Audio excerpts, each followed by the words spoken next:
Good morning, everybody. Welcome to my kitchen. Welcome to your kitchen, and thank you for allowing me to be in your home. What we're going to do today, we're going to do a beautiful stir fry. Stir frying is also a technique of cooking. That means a very, very hot pan and searing your vegetables or your ingredients very quick so you can maintain the nutrients within them at the same time having that transfer from raw to cooked. So what we're going to do, unlike many of the approaches that the protein is first or the meat, I'm going to start with the vegetable first. A very, very hot pan, a drizzle of extra virgin olive oil in the bottom of the pan, and just enough for us to add. You see the smoke right there is over 285 degrees. We're going to add the onion, and the onion is going to start caramelizing.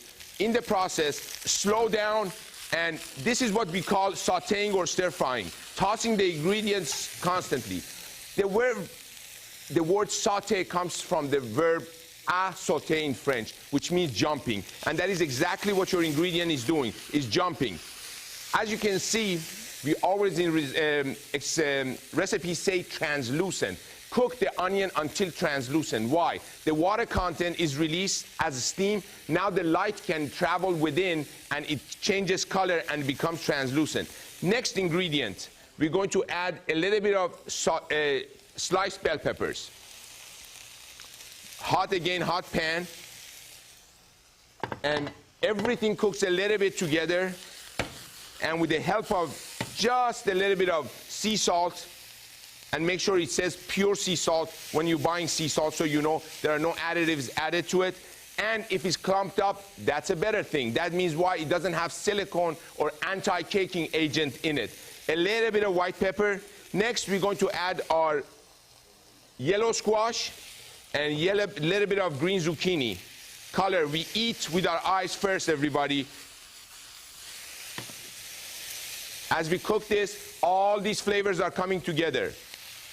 We have the tendency of rushing things. Patience is a virtue, especially in the kitchen. So you got to make sure that is done. Notice I also added white pepper at the beginning. Now we're going to go with a little bit of black pepper. Why? Brothers and sisters, just tease your palate differently. Please your palate in different ways with spices, that especially when you do not want too much sodium in your diet. You still got to tease those palates. You got to satisfy them, but you don't have to put too much sodium in your diet either. This is going to go all the way around. Now, two main components here are going to be a little bit of basil as aromatics, a little bit of oregano as aromatics, and some orange zest. If you're cooking this for kids and you do not want to put too much vegetable in there, and you want to do them that orange chicken that they love, orange juice, and you don't need to have them fried either. They will love this. Look what has happened to all the vegetables. They're beginning to gently wilt. Pull them out, and we're going to go in this bowl and leave these babies sit here. Why are we putting it in a bowl and not a plate? Because they're forced to hug. And when they hug, they transfer flavor together, and they become one marriage of flavor. This pan doesn't need to be wasted. We have a little bit of marsala or sherry, and it's going to go in the bottom. All of those yum-yums are going to go over here. What I've done is killed two birds with one stone.